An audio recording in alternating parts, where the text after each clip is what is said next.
So ఇప్పుడు రాష్ట్రంలో మీరు అన్నట్టు పార్టీకి ఏమైనా స్కోప్ కనిపిస్తుందా? కొత్త పార్టీకి అంత వాక్యూమ్ ఉన్నదా, అంత స్పేస్ ఉన్నదా? అది ఒకవేళ ఈటల రాజేందర్ లాంటి వాళ్ళ వైపు నుంచి ఒకవేళ వచ్చి వాళ్ళ పార్టీ పెడితే సక్సెస్ అవ్వడానికి అవకాశాలు ఉన్నాయని మీరు అనుకుంటున్నారా? ఇప్పుడు రాజకీయాల్లో ఎప్పుడు కూడా సిచ్యువేషను, ఈక్వేషను, ఆర్టికులేషన్. ఈ రోజున్న రాజకీయ సిచ్యువేషన్ తీసుకుంటే ఒకవైపు కాంగ్రెస్ పార్టీ 2 సంవత్సరాల్లోనే దాదాపు 18 నెలలు అయిపోయి 19 నెలలు ఈ 18 నెలల కాలంలోనే జారుడు బండ మీద ఉంది.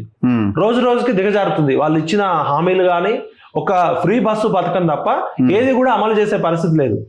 అంటే కాంగ్రెస్ పార్టీ పరిస్థితి డౌన్ ఫాల్ వచ్చింది. బీఆర్ఎస్ పార్టీ పరిస్థితి టీఆర్ఎస్ నుంచి బీఆర్ఎస్ మారినాక వాళ్ళు ఎలక్షన్లో పోటీ చేయకుండానే గ్రాడ్యుయేట్స్, టీచర్స్ ఎన్నికల్లో ఉత్తర తెలంగాణలోనే వాళ్ళు వెన్ను చూపారు. దానికి దిగక ముందే టీఆర్ఎస్ పార్టీ పరిస్థితి ఎక్స్పైర్ అయిపోయిన టాబ్లెట్ లాగుంది. బీఆర్ఎస్ పరిస్థితి వాళ్ళు కవిత, కేటీఆర్ కుటుంబ పార్టీ, కుటుంబంలోనే కొట్లాటలు స్టార్ట్ అయ్యాయి. బీఆర్ఎస్ పార్టీ అట్లుంది. బీజేపీ పార్టీ ప్రజల చెవులలో కమలం పువ్వు పెట్టి వీళ్ళు కొట్టుకుంటున్నారు. ఇప్పుడున్న పరిస్థితులలో తెలంగాణ ప్రజల ఆకాంక్షలకి, తెలంగాణ 4 కోట్ల ప్రజలను కాపాడే ఒక రీజనల్ పార్టీ కావాలి అనేది. ఎందుకంటే బీఆర్ఎస్ పార్టీ బొందబెట్టింది. టీఆర్ఎస్ పార్టీలో ఉన్న 1500 కోట్లకి కేసీఆర్ ఐపీ పెట్టి బీఆర్ఎస్ అనే దుకాణం పెట్టి ఆయన సొంత దుకాణం నడుపుకుంటున్నాడు. తెలంగాణ అస్తిత్వం కోసం, తెలంగాణ అస్మిత కోసం, తెలంగాణ ఉద్యమకారుల ఆకాంక్షలకు అనుగుణంగా ఒక రాజకీయ పార్టీ రావాల్సిన అవసరం ఉంది. ఎందుకంటే 3 రాజకీయ పార్టీలు ఒకటే. ఇవాళ సాయంత్రం 6 తర్వాత ఫామ్ హౌస్లలో అన్ని రాజకీయ పార్టీ నాయకులు ఒకటే. బిందులు, వినోదాలు, దందాలు, కాంట్రాక్టర్లు ముగ్గురు ఒకటే ఉన్నారు. బీజేపీలో ఉన్న బలమైన నాయకులు, కాంగ్రెస్ లో ఉన్న, టీఆర్ఎస్ లో ఉన్న వాళ్ళు, వీళ్ళంతా పొద్దున పూట తిట్టుకుంటారు, సాయంత్రం పూట కలుస్తారు.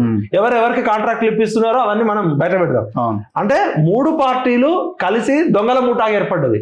కాబట్టి తెలంగాణ సమాజం ఒక కొత్త రాజకీయ పార్టీని, తెలంగాణ ఉద్యమకారులు, నిరుద్యోగులు, తెలంగాణ ప్రజల నుంచి తెలంగాణకి ఒక ప్రాంతీయ పార్టీ అవసరం. ఇప్పుడు తమిళనాడులో ఏ విధంగా అయితే ఏడీఎంకే ఉన్నాయి, వాళ్ళ మధ్య ఎన్ని కొట్లాటలు ఉన్నా కూడా తమిళనాడు రాష్ట్ర ప్రయోజనాలు వచ్చేసరికి వాళ్ళిద్దరు కలిసి ఢిల్లీకి వెళ్ళి కొట్లాడతారు. ఇక్కడ తెలంగాణ ప్రయోజనాలు పక్కకు పెట్టి ఇప్పుడున్న కాంగ్రెస్ పార్టీ లాగా లేదు. చంద్రబాబు నాయుడుకి బి టీం లాగా పనిచేస్తుంది, ఒక టీమేమో బీజేపీకి బి టీం లాగా పనిచేస్తుంది. అది స్పష్టంగా అర్థమవుతుంది. ఉదాహరణకు తీసుకుంటే కవిత గారి బెయిల్ విషయంలో ఇప్పించడంలో కూడా ఢిల్లీ సర్కిల్లో, నేను మన వారం రోజులు ఢిల్లీలో ఉంటే జర్నలిస్టులు ఏమని చెప్తున్నారంటే కవిత గారికి బెయిల్ ఇప్పించడంలో సీఎం రమేష్ పాత్ర ఉంది, సీఎం రమేష్ వెనకాల సీఎం రేవంత్ రెడ్డి పాత్ర ఉందని ఓపెన్ గా చెప్తున్నారు. అదేవిధంగా కవిత గారు ఇలా బహిరంగంగా టీఆర్ఎస్ ఇక్కడ ల్యాండ్ డీల్స్ సెటిల్మెంట్లు చేస్తున్నారు, అందరు కలిసే చేస్తున్నారు. గతంలో మీరు ప్రాణాలకు తెగించి కొట్లాడుతున్నారు రియల్ ఎస్టేట్ మాఫియా తోటి. గతంలో అదే రియల్ ఎస్టేట్ మాఫియా కేసీఆర్ కి, కేటీఆర్ కి బినామీగా ఉంది. మీరు నిన్న కాక మొన్న మ్యాట్రిక్స్ భూముల్లోకి వెళ్ళి చేశారు. వర్టిక్స్ వర్మ గారు కేటీఆర్ బినామీ అని గతంలో తెలుసు. ఇప్పుడు ఏమంటున్నారు? రేవంత్ రెడ్డికి బినామీ అంటున్నారు. అంటే దొంగలు ఊళ్ళు పంచుకున్నట్టు రాజకీయ పార్టీ రంగులు మారుతున్నాయి, జెండాలు మారుతున్నాయి, కానీ ఆ దోపిడీ వర్గమే అధికారంలోకి వస్తుంది. ఇలా తెలంగాణ ప్రజలు 60 సంవత్సరాలు కొట్లాడి వేలాది మంది ప్రాణత్యాగాలు చేసిన తర్వాత వచ్చిన తెలంగాణలో తెలంగాణ సోయి లేకుండా పోతుంది. ఇప్పుడు నిన్న ఎవరు సోషల్ మీడియాలో వీడియో వస్తుంది, ఆయన ఎవరు పవన్ కళ్యాణ్ సినిమా టికెట్లకి రేట్లు తగ్గించడానికి రేవంత్ రెడ్డి మనిషి రోహిన్ రెడ్డి లాబింగ్ చేసిందట. ఒకసారి ఆ వీడియో మీకు వినిపిస్తా చూడండి. అంటే వీళ్ళ తెర వెనుక ఎట్లా ఉన్నాయని చూస్తే క్లియర్ గా అర్థమవుతుంది వీళ్ళు ఎవరెవరితో కలిసి ఉన్నారు అనేది. అంటే దీన్ని బట్టి తెలంగాణలో తెలంగాణ పాలన లేదు అనేది స్పష్టంగా అర్థమవుతుంది. ఈ వీడియో చూడండి, మైక్ దగ్గర పెట్టండి. తెలంగాణలో ఈ మధ్య జరిగిన ఇన్సిడెంట్ వల్ల తర్వాత మాకు రేట్లు ఇవ్వలేకపోతే ఇక్కడ వచ్చున్నారు. ఆయనే నాకు మన రోహిన్ రెడ్డి గారు ఆయన ఇప్పించారు. ఇమీడియట్ గా ఈరోజు మనకి ఈ సభామూలంగా రేట్లు కూడా వచ్చాయి, స్పెషల్ షో కూడా వచ్చింది.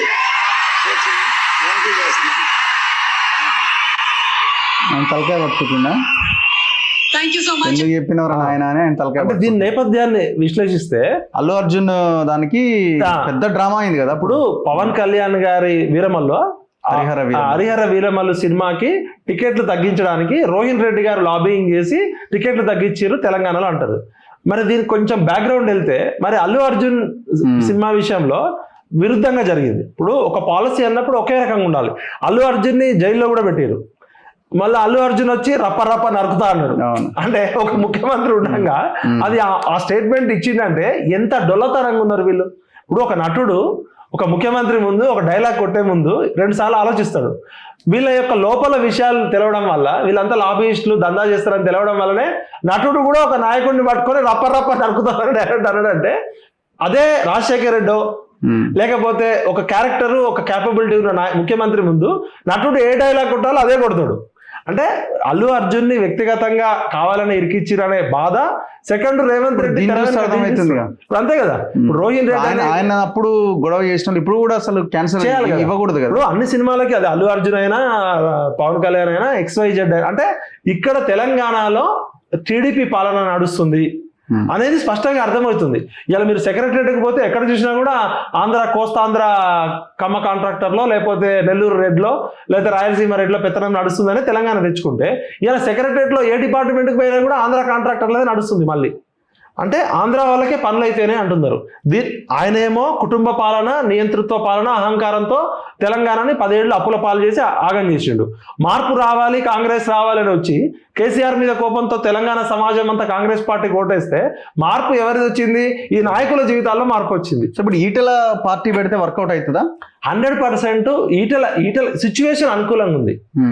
అది ఈటెలకు ఎందుకు అడ్వాంటేజ్ అంటే, ఈటెల తెలంగాణ ఉద్యమకారుడు కావడము, ఆల్రెడీ బీసీ నాయకుడు, ఆర్థికంగా బలంగా ఉన్నాడు, ప్లస్ లూజ్ టంగ్ లేదు, ఒక స్టేచర్ ఉన్న నాయకుడు అని తెలంగాణ ప్రజలంతా ఈటెల రాజేందర్ వైపు చూస్తే, ఈటెల రాజేందర్ ఏ దిక్కు చూస్తుంటే ఆయనకే అర్థం కావట్లేదు.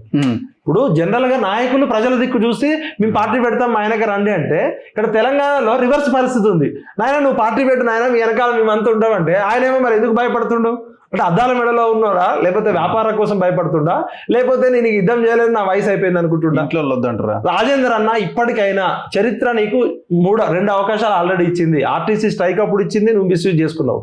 కేసీఆర్ గారు నిన్ను అవమానం చేసినప్పుడు తెలంగాణ సమాజం అంతా నిన్ను నెత్తిన పెట్టుకొని గెలిపించుకుంది.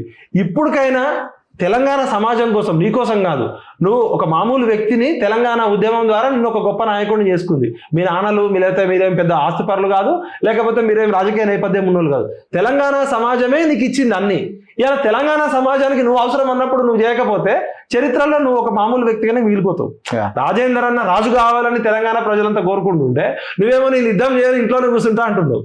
యుద్ధం చేసినోడిదే రాజ్యం వీరభోజ్యం. ఒకవేళ ఈటెల రాజేందర్ కోసం రాజకీయం ఆగదు. ఈటెల రాజేందర్ వస్తే ఆయనకు అడ్వాంటేజ్. రేపు తెలంగాణ సమాజంలో చాలా విచిత్రమైన పరిస్థితులు ఉన్నాయి. ప్రజలకు అర్థమైపోయింది, ఈ 3 పార్టీలు కాంట్రాక్టర్లు, వ్యాపారస్తులు, లాబీయిస్టులు, బ్రోకర్ల చేతిలో బందీ అయిపోయినాయి. కాంగ్రెస్ పార్టీలో నిజమైన కాంగ్రెస్ కార్యకర్తలు కోరుకున్న మార్పు రాలేదు. టీడీపీ టీం వచ్చి పెత్తనం చేస్తుంది. మొత్తం బీజేపీ బి టీం లాగా పనిచేస్తుంది. బీజేపీ కాంగ్రెస్ రేవంత్ రెడ్డి మీద ఏమన్నా మాట్లాడితే కాంగ్రెస్ నాయకులు మాట్లాడట్లేదు, బీజేపీలో ఉన్న నాయకులు మాట్లాడుతున్నారు. బీజేపీ వాళ్ళు ఎవరి కోసం పనిచేస్తున్నారు అంటే రేవంత్ రెడ్డి కోసం పనిచేస్తున్నారు. అంటే ఈ మ్యాచ్ ఫిక్సింగ్ వెనక ఇలాఖత్ మాఫియా నడుస్తుంది అన్న ప్రజలకు స్పష్టంగా అర్థమైంది. ఈ 60 సంవత్సరాల పోరాట త్యాగాల ఫలితాలు ఒక కేసీఆర్ కోసమో, ఒక రేవంత్ రెడ్డి కోసమో, ఒక రాజేందర్ కోసమో, ఒక బండి సంజయ్ కోసమో కాదు. ఇక్కడ బడుగు బలహీన వర్గాలు 90% పైగా ఉన్నారు. 90% పైగా ఉన్న బడుగు బలహీన వర్గాలు, పేద వర్గాలకి, గరీబోళ్ళకి న్యాయం జరగాలంటే ఖచ్చితంగా ఒక కొత్త రాజకీయ పార్టీ రావాలి. ఆ రాజకీయ పార్టీ తెలంగాణ ప్రజల ఆకాంక్షలకు అనుకూలంగా పనిచేయాలని ఖచ్చితంగా మేము డిమాండ్ చేస్తున్నాం. ఆ దిశగా వీలైనంత వరకు మా ప్రయత్నం మేము చేస్తాం. పృథ్వన్న కానీ, మేము కానీ, మనలాంటి వాళ్ళందరం కూడా ఈ త్యాగాల ఫలితాలు కొంతమంది నాయకుల జీవితాలు వెలుగుల కోసం కాదు, పిడికడి మంది పెత్తందారుల కోసం కాదు. కాబట్టి ఖచ్చితంగా ప్రజలారా మేల్కోండి. మన కోసం మనమే ఈ పంచాయతీ ఎలక్షన్లోనే ఈ రాజకీయ పార్టీలకు బుద్ధి చెప్పాల్సిన అవసరం ఉంది.